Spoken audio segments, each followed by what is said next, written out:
Hello बच्चों, good morning. स्वागत है आप लोगों का आरपी मिश्रा केमिस्ट्री क्लासेस में। मैं नीतू मिश्रा आज आप लोगों को चैप्टर 5 जो हमारी यूनिट सेकंड है लेकर हाजिर हूँ। थोड़ा सा वीडियो बनने में समय हो गया बेटा, इसके लिए वेरी वेरी वेरी सॉरी। ठीक है, बट अब वीडियो जो रहेंगे वो कंटिन्यू रहेंगे, ओके, क्योंकि अभी तक लॉकडाउन था। ठीक है, चलिए स्टार्ट करते हैं। हमारा जो चैप्टर 5 है उसका नाम है वंशागति और विविधता के सिद्धांत, यानी प्रिंसिपल ऑफ इनहेरिटेंस और वेरिएशन। जो हमारी यूनिट है सेकेंड यूनिट, उसका नाम है बेटा आनुवांशिकी। बहुत इंपॉर्टेंट यूनिट है। इस यूनिट से चाहे आप नीट की प्रिपरेशन कर रहे हो या फिर आप 12th एग्जाम दे रहे हो, दोनों ही बेस से ये चैप्टर बहुत इंपॉर्टेंट है। बहुत सारे क्वेश्चंस अराइज होते हैं, काफी मार्किंग के अराइज होते हैं, इसलिए इस चैप्टर को आपको बहुत ध्यान से पढ़ना है। ठीक है, तो चलिए हम सबसे पहले स्टार्ट करते हैं आनुवांशिकी है क्या। तो बेटा आनुवांशिकी जो होती है वो जीव विज्ञान की एक ब्रांच होती है। Point wise point please note करते चलिएगा। आनुवांशिकी है क्या? जीव विज्ञान की एक ब्रांच है। आपको केवल इतना ध्यान रखना है कि जो जेनेटिक्स है वो क्या है, बायोलॉजी की एक ब्रांच है। ओके, सेकंड जो पॉइंट है हमारे उसके अंतर्गत अब ये है कि आनुवांशिकी शब्द की खोज किसने की थी। तो खोज की थी आपके एक वैज्ञानिक थे जिनका नाम था बेटसन। इन्होंने आनुवांशिकी शब्द की खोज की थी। ठीक, दो पॉइंट्स बताए। आनुवांशिकी शब्द है क्या? तो जीव विज्ञान की एक ब्रांच है। दूसरी पॉइंट, खोज किसने की? बेटसन ने की। बेटा अब तीसरी जो इंपॉर्टेंट पॉइंट है वो ये है कि आनुवांशिकी के अंतर्गत हम दो चीजों का अध्ययन करते हैं। क्या करते हैं? अध्ययन करते हैं। किसका किसका? जो पहली चीज है हमारी वो ये है कि वंशागति, और जो दूसरी चीज है उसका नाम है विविधता। अब देखिए, वंशागति को हम इंग्लिश में कहते हैं बेटा इनहेरिटेंस, और विविधता को कहते हैं वेरिएशन। ठीक, अभी तक तीन बातें बताई हमने। पहली, आनुवांशिकी शब्द है क्या? तो जीव विज्ञान की एक शाखा है। फिर दूसरी बात, आनुवांशिकी की खोज किसने की? तो बेटसन ने की। अब तीसरी जो इंपॉर्टेंट चीज है जो इस टॉपिक से या इस चैप्टर से जुड़ी हुई है वो ये है कि आनुवांशिकी शब्द के अंतर्गत हम किसका अध्ययन करते हैं। तो आपको बताना है कि आनुवांशिकी के अंतर्गत हम दो चीजों का अध्ययन करते हैं। जो हमारी पहली चीज है वो है वंशागति, और जो दूसरी चीज है वो है हमारी विविधता। अब बेटा वंशागति है क्या? तो हम जानते हैं, हम अभी तक 5 चैप्टर पढ़ चुके हैं। इन चैप्टर्स में मैंने आपको हर बार यही बताया कि बेटा हम बायोलॉजी के अंतर्गत क्या करते हैं, किसी भी डिफिनीशंस को या किसी के नाम को बीच से कट करके उसके डिफिनीशंस हम बना सकते हैं। तो वंशा और गति, यानी वंश की क्या होती है? गति होती है। ठीक है, तो हम क्या कह सकते हैं कि जो लक्षण होते हैं, तो लक्षणों का एक पीढ़ी से दूसरी पीढ़ी में जाना, एक पीढ़ी से दूसरी पीढ़ी में जाना क्या कहलाता है बेटा? वंशागति कहलाता है। ठीक, जैसे मान लीजिए कि मैं अपना एग्जाम्पल अगर लेती हूँ, तो मेरा एग्जाम्पल मैं ये बताऊं कि मेरे दो बच्चे हैं। ठीक, तो मैं पहली पीढ़ी हो गई, अब दूसरी पीढ़ी मेरे बच्चे हो गए। तो अब मुझसे जो कैरेक्टर या जो लक्षण है, तो कुछ लक्षण मेरे बच्चों में जाना। जैसे मान लीजिए मेरी आंखों का रंग हो गया, या मेरे नाक का आकार हो गया, या मेरे मुंह का आकार हो गया, या मेरी हाइट हो गई, कुछ ना कुछ मुझसे मेरे बच्चों में चली जाए, इसको हम क्या कहते हैं? वंशागति कहते हैं। अब इन लक्षणों के बाद जो अलग से हमारे बच्चों में पाया जाता है, जो परिवर्तन पाया जाता है, जो उनमें खुद से होता है, वो होता है क्या? विविधता। आपको आया समझ में? हम दो बातें बता रहे हैं बेटा कि हम आनुवांशिकी के अंतर्गत दो चीजों का अध्ययन कर रहे हैं। जो पहली चीज है वो वंशागति और दूसरी है विविधता। अब वंशागति है क्या? कि पीढ़ी, लक्षणों का एक पीढ़ी से दूसरी पीढ़ी में जाना वंशागति, और विविधता क्या है कि इसके बाद भी जो उनमें परिवर्तन हमारे संतान में पाए जाते हैं वो है विविधता। आप इसका स्क्रीनशॉट ले लीजिए। आनुवांशिकी शब्द की जो खोज की थी, पॉइंट बाय पॉइंट बताती चल रही हूँ। अगर आप प्रिपरेशन कर रहे हैं तो आप ऐसे ही बना के लिख लीजिएगा। आनुवांशिकी शब्द की खोज पहले चर्चा हो चुकी है हमारी। किसने की थी बेटा? बेटसन जी ने की। ठीक, अब दूसरे थे जो हमारे, ये बहुत इंपॉर्टेंट है, हमेशा पूछा जाता है, who is the father of genetics, या आनुवांशिकी के जनक कौन है। ठीक, आप इसको इंग्लिश में लिख सकते हैं father of genetics. Father of genetics कौन है? हम क्लास 10th में 11th में कंटिन्यू पढ़ते आ रहे हैं। 10th में भी आपका एक टॉपिक था, एक चैप्टर था ये, तो उसमें आप जानते हैं, एक नाम सुना होगा आपने मेंडल जी का। मेंडल है आनुवांशिकी के जनक, यानी कौन है बेटा? मेंडल है।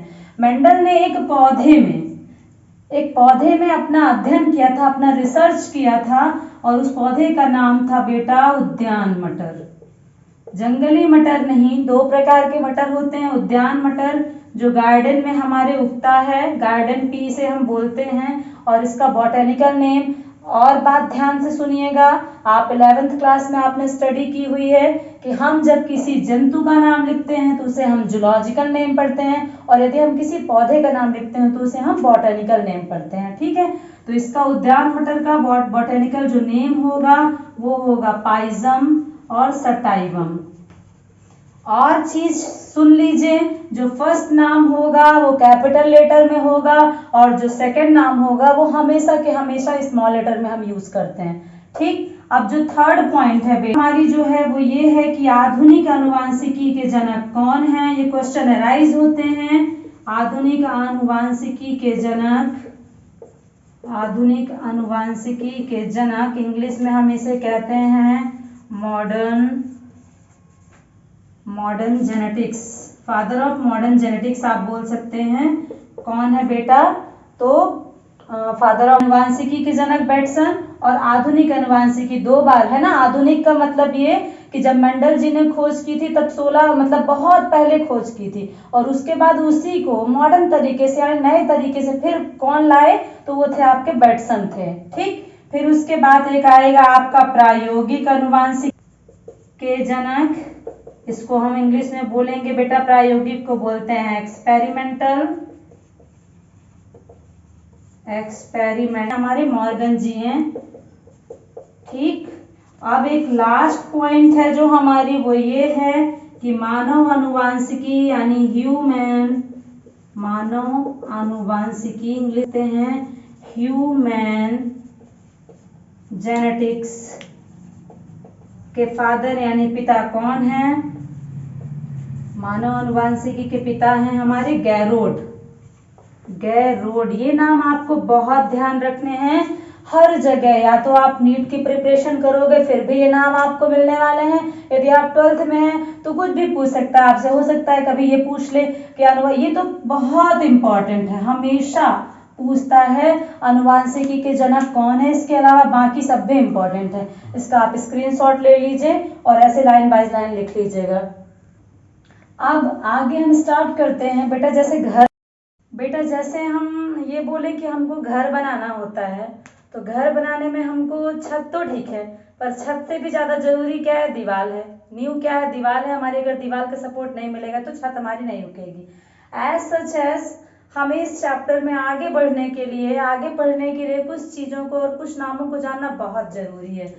वो नाम ऐसे हैं जिन्हें आप सुनकर थोड़ा सा परेशान घबरा सकते हैं, पर चिंता मत करिएगा, मैं इतने इजी तरीके से आपको बताऊंगी कि आपको आराम से समझ में आएगा। ठीक है, तो हम पहला जो नाम बता रहे हैं वो हमारा नाम है, एक नाम बताया मेंडल जी ने, कारक यानी कि फैक्टर। देखिएगा, थोड़ा सा सुनिएगा इसके बारे में, एज अ स्टोरी केवल सुनिएगा आप। ठीक, मेंडल एक ऐसे पहले वैज्ञानिक थे जिन्होंने ये बताया कि हमारे शरीर के अंदर कुछ रसायन पाए जाते हैं, और वो रसायन हमसे हमारे बच्चों में जाते हैं, इसलिए हमारे बच्चों के कुछ कैरेक्टर हमसे मिलते जुलते हैं। ध्यान से सुनिएगा, कारक की स्टोरी ये है कि मेंडल एक ऐसे पहले वैज्ञानिक थे जिन्होंने ये बताया कि हमारे शरीर में कुछ रसायन पाए जाते हैं, और वो रसायन हमसे हमारे बच्चों में चले जाते हैं, इसलिए हमारे बच्चों में कुछ कैरेक्टर हमसे मिलते जुलते होते हैं। मेंडल ये नहीं समझ पाए लास्ट एंड तक अपने प्रयोग में कि आखिर वो कारक है क्या, उन्हें नाम क्या दिया जाए। उन्होंने पूरे अपने एक्सपेरिमेंट में सिर्फ उसे कारक नाम दिया। ठीक है, फिर उसके बाद एक वैज्ञानिक आए जिनका नाम था जोहेन्सन। पहले कौन थे? मेंडल थे। मेंडल ने क्या बताया कि हमारे बॉडी के अंदर एक रसायन पाया जाता है जो हमसे हमारे बच्चों में जाता है, इसलिए हमारे बच्चों के कैरेक्टर जो होते हैं वो हमारे जैसे होते हैं। ठीक, फिर एक वैज्ञानिक आए जिनका नाम था जोहानसन, और जोहानसन ने ये बताया कि उस कारक को हम क्या कहते हैं बेटा, जीन कहते हैं। ठीक, जीन जो होता है, इस बात को नोटिस करिएगा, जीन जो होता है वो डीएनए का एक छोटा सा खंड या टुकड़ा होता है। क्या होता है? एक छोटा सा खंड होता है, यानी टुकड़ा होता है। ठीक है, तो हम क्या आपको बता रहे हैं कि सबसे पहला जो हमारा वर्ड था, सबसे इंपॉर्टेंट जो इस चैप्टर में बार बार आपको फैक्टर और कारक नाम आएगा, तो आपको जानना जरूरी है कि कारक है क्या। तो बेटा कारक क्या होते हैं कि हम मेंडल ने ऐसा बताया, मेंडल एक पहले ऐसे वैज्ञानिक थे जिन्होंने बताया हमारे शरीर में कुछ रसायन पाए जाते हैं जो हमसे हमारे बच्चों में जाते हैं, इसलिए हमारे बच्चे हमारे जैसे होते हैं। वो अपना इनका नाम नहीं बता पाए। इसके बाद एक वैज्ञानिक थे जोहानसन, जिन्होंने बताया कि मेंडल ने आखिरकार जिसे कारक नाम दिया जो हमसे हमारे बच्चों में जा रहे थे, उन्हें हम जीन कहते हैं। ठीक, आप ये पॉइंट्स नोट कर लीजिए। अभी तक मैंने जितनी भी बातें आपसे डिस्कस की वो सारी मैंने बोर्ड में लिख दी है, आप प्लीज उसे स्क्रीनशॉट लेकर के नोट डाउन कर लीजिए। जो हमारा सेकंड नेम है, पहला तो कारक था, अब दूसरा जो नाम है वो एलील। आपको बार बार इस चैप्टर में नाम सुनने होंगे, एलील एलील एलील। हिंदी में भी इसे एलील बोलते हैं, इंग्लिश में भी एलील बोलते हैं। हिंदी का एक और नाम है युग्म विकल्पी। ठीक है, तो इसको हम कैसे डिफाइन कर सकते हैं बेटा? एलील की डिफिनेशन जानने के लिए हम ये बोलें कि जो एक जोड़ी जीन, ऐसा बोल सकते हैं, एक जोड़ी जीन जो एक लक्षण निर्धारित करते हैं, एक लक्षण निर्धारित करते हैं। ठीक है, और थोड़ा सा पॉइंट आगे जोड़ लेते हैं, तो कौन से एक जोड़ी हम बता दें, समजात गुणसूत्र, समजात गुणसूत्र, समजात गुणसूत्र। ठीक है, समजात गुणसूत्र पर पाए जाने वाले, ऐसा बता दें, समजात गुणसूत्र पर पाए जाने वाले एक जोड़ी जीन जो एक लक्षण निर्धारित करते हैं, उन्हें हम एलील बोलते हैं। यही डिफिनेशन है इसकी। क्या है? समजात गुणसूत्र पर पाए जाने वाले एक जोड़ी जीन जो एक लक्षण निर्धारित करते हैं, उसे हम एलील कहते हैं। अब आप ये बातें तो समझ गए होंगे कि एक जोड़ी जीन जो एक लक्षण निर्धारित करते हैं, बट एक नाम आपको थोड़ा सा टफ लग रहा होगा, और वो ये नाम है समजात गुणसूत्र। तो बेटा हम थर्ड चैप्टर की थोड़ा सा बात करते हैं। थर्ड चैप्टर में हमारा हम ये जानते हैं, ये हमारा ये क्या है, शुक्राणु, और ये है हमारा अंडाणु। ठीक, इन दोनों में पाए जा रहे हैं ये केंद्रक, और केंद्रक के अंदर पाए जा रहे हैं गुणसूत्र जो अगुणित हैं, यानी कि क्या है, 23 हैं। ठीक, अब ये जब इनमें क्या हुआ, आफ्टर फ्यूजन यहाँ पे युग्मनज बना, यानी कि जब यहाँ पे क्या हुआ, फ्यूजन हुआ, युग्मनज या जायगोट बना, तो वहां पर कितने पूरे कैरेक्टर आ गए, 46 आ गए। ठीक, इसको और अच्छे से समझने के लिए फिर से सुनिएगा मेरी बातों को। हमने ये बताया है एलील के डिफिनेशन की समजात गुणसूत्र पर पाए जाने वाले एक जोड़ी जीन जो एक लक्षण निर्धारित करते हैं, एलील कहलाते हैं। इसके लिए समजात गुणसूत्र नाम थोड़ा सा अलग है, हम इसको बताने के लिए चैप्टर थर्ड में चलते हैं। चैप्टर थर्ड में दो नाम हमने बार बार सुने, पहला था शुक्राणु और दूसरा था अंडाणु। ठीक, शुक्राणु में ये केंद्रक है और ये अंडाणु का केंद्रक है। इनमें ये जो हैं वो अगुणित हैं, ये भी अगुणित हैं। ठीक है, एन स्टेप में है दोनों, यानी 23 दोनों के मिल रहे कर युग्मनज में क्या बन गए, 46 बन गए पूरे के पूरे। ठीक है, अब मान लीजिए, एक मिनट इसे हम रिमूव कर दें। मान लीजिए ये क्या है, हमारा क्या है, ये डीएनए है। ठीक है, ये हमारा क्या है बेटा, डीएनए है। ठीक है, और एक और डीएनए को हम इसके ऊपर ऐसा ऐसा करके क्या कर देते हैं, क्रॉस करवा देते हैं। बेटा डीएनए है क्या, तो ये क्या है, धागे नुमा संरचना है, जो धागे आपस में क्या हो जाते हैं, सर्कल घूमते जाते हैं, आपस में लपेटते जाते हैं, तो वो हो गया क्या, हमारा डीएनए हो गया। ठीक, इसे हमने बता दिया क्रोमोसोम। किसका क्रोमोसोम है, मान लो ये है हमारे फादर का, यानी कि पिता का है। ठीक, अब बात करते हैं, इधर भी एक हम ऐसा ही बना देते हैं, और ये है किसका, माता का है। ठीक है, ये माता का है मान लो। ठीक है, ये बीच में क्या हो रहा है, इनमें ये दोनों में केंद्रक पाए जा रहे हैं। ओके, अब देखिए हमने अभी बताया आपको इसके पहले कि जीन क्या है बेटा, डीएनए का एक छोटा सा खंड, मान लीजिए डीएनए का ये जो पार्ट है इसका ये छोटा सा खंड और इस वाले डीएनए का ये छोटा सा खंड, हम केवल कौन सा ले रहे हैं, समजात मतलब समान। मान लीजिए हम फादर का पहला ले रहे हैं, ठीक है, पहला गुणसूत्र, और मदर का भी हमने ले लिया पहला गुणसूत्र, दोनों का पहला फर्स्ट क्रोमोसोम मदर का और सेकंड फर्स्ट क्रोमोसोम ही पिता का। मतलब बात सुनिएगा मेरी कि फर्स्ट के साथ सेकंड कभी फ्यूज नहीं हो सकता। समजात मतलब यही है कि अगर पिता का पहला गुणसूत्र फ्यूज होने को तैयार है तो माता का भी पहला ही गुणसूत्र इस फ्यूजन में भाग लेगा, यही है समजात गुणसूत्र। अब जो ये पहला गुणसूत्र है जीन है और ये है, अब ये जो है वो एक कैरेक्टर को निर्धारित करता है। आपने यही डेफिनेशन बताई कि समजात यानी पहला और पहला ये समजात गुणसूत्र हो गए। समजात गुणसूत्रों का एक जोड़ा जो क्या करता है, एक लक्षण को निर्धारित, ये दोनों भाई पेयर बना के लिए कि नहीं। अगर हम ये बोलें कि अकेला पिता बस अपना कैरेक्टर दिखा सकता तो नहीं, माता बस दिखा सकती तो नहीं, जब दोनों आपस में क्या होंगे, फ्यूज होंगे यानी जोड़ा बनाएंगे, पेयर बनाएंगे, वो ये है कि जो कैपिटल टी से हम डिनोट करते हैं यानी कि लंबेपन के लिए ले रहे हैं, ठीक है। पौधा पादप यानी लंबा होगा तो उसे हम कैपिटल टी, और अगर बौना होगा तो उसे हम स्मॉल टी से डिनोट कर रहे हैं। तो यहाँ पे मान लीजिए हमने पिता का ले लिया कैपिटल टी और माता का ले लिया कैपिटल टी, तो क्या बना, कैपिटल टी क्रॉस हो करके। पर अगर पिता का हमने लिया कैपिटल टी और माता का हो गया स्मॉल टी, तो क्या बना बेटा फ्यूजन के बाद, कैपिटल टी स्मॉल टी बना। और अगर हमने ले लिया दोनों का स्मॉल टी ले लिया तो दोनों में बन गया स्मॉल टी। ठीक, कैसे फ्यूजन हुआ, मान लो ये माता का था और ये पिता का था, पिता में एक टी और माता का भी एक टी, आपस में फ्यूज हुए, टी बन गए।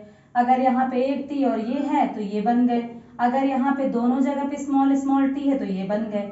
तो जो कैपिटल टी वाला है ये शुद्ध लंबा होगा, जो कैपिटल टी स्मॉल टी होगा वो संकर लंबा होगा, और जो स्मॉल टी होगा वो क्या हो जाएगा, आपका बौना हो जाएगा बेटा।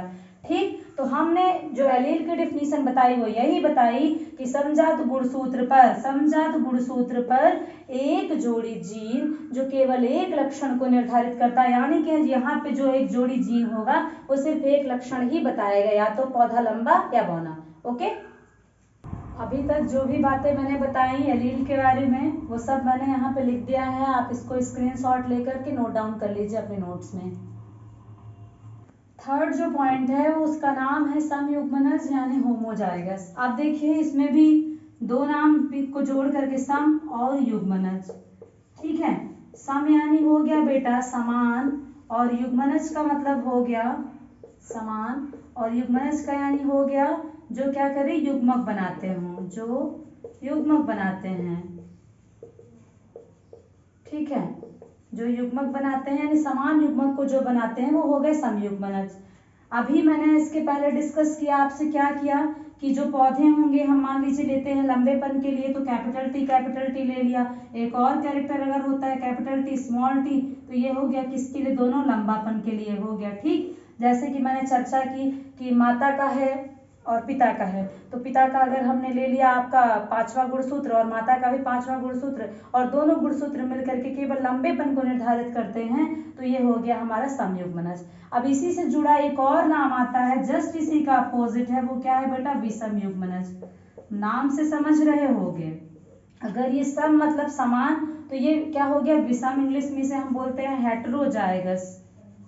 हेट्रोजाइगस। इसका जस्ट अपोजिट है विषम मतलब अलग, तो विषम कैसे अलग हो जाएगा कि जब स्मॉल टी यानी कि बौनापन, मतलब दो चीजें जब क्या हो जाए मिल करके अलग लक्षण निर्धारित करें तो वो हो जाएगा क्या, हमारा विषम युग्मनज। ठीक, देखिए लक्षण प्रारूप और जीन प्रारूप दोनों एक दूसरे से मिलते जुलते हैं। जब आप देखेंगे लिखा रहेगा 9:3:3:1, ये क्या है, ये मान लो क्या है हमारा लक्षण प्रारूप हो गया। जीन प्रारूप क्या है, तो मतलब इनको हम कैसे डिनोट करते हैं ये आपको, तो लक्षण जो होते हैं बेटा तो हम देख करके किसी का भी बता सकते हैं कि ये क्या है, इसके लक्षण हैं। और जीन को हम क्या कर सकते हैं कि हम जीनों के माध्यम से, टेस्ट के माध्यम से हम बता सकते हैं कि ये जीन प्रारूप है। ठीक है, तो इसके लिए हम डिफिनेशन ये कह सकते हैं कि दोनों जीन जो होते हैं, दोनों जीन मिलकर क्या करते हैं, एक लक्षण निर्धारित करते हैं, दोनों जीन मिलकर एक लक्षण निर्धारित करते हैं, यही क्या है आपका लक्षण प्रारूप है। एक लक्षण निर्धारित करते हैं, ये लक्षण प्रारूप हो गया। और जीन प्रारूप के लिए ये हो गया, लिखकर जीन को लिख कर प्रदर्शित नहीं कर सकते,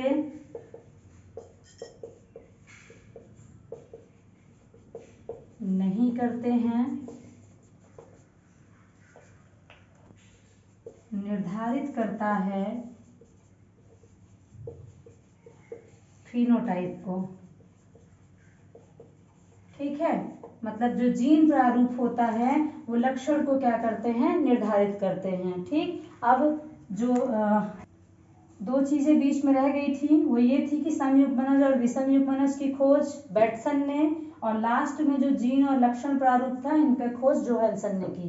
ठीक बेटा, प्लीज सभी लोग इसको अपनी कॉपी में नोट करके और कंटिन्यू इसको लिखते चलिए। हम अपने भी कॉपी में नोट डाउन कर लीजिए, और मैं अपने नेक्स्ट वीडियो के साथ आपके साथ फिर से हाजिर होंगी। प्लीज सभी लोग लगातार वीडियो को देखिए, क्योंकि अगर आपने किसी भी वीडियो को मिस कर दिया तो हो सकता है बीच में कुछ चीजें आपको समझ में ना आए। इसलिए मेरी रिक्वेस्ट है कि सभी लोग क्लास ज्वाइन करिए कंटिन्यू और देखिए। ठीक है, मेरे वीडियो को प्लीज लाइक शेयर और सब्सक्राइब जरूर करिएगा। Thank you.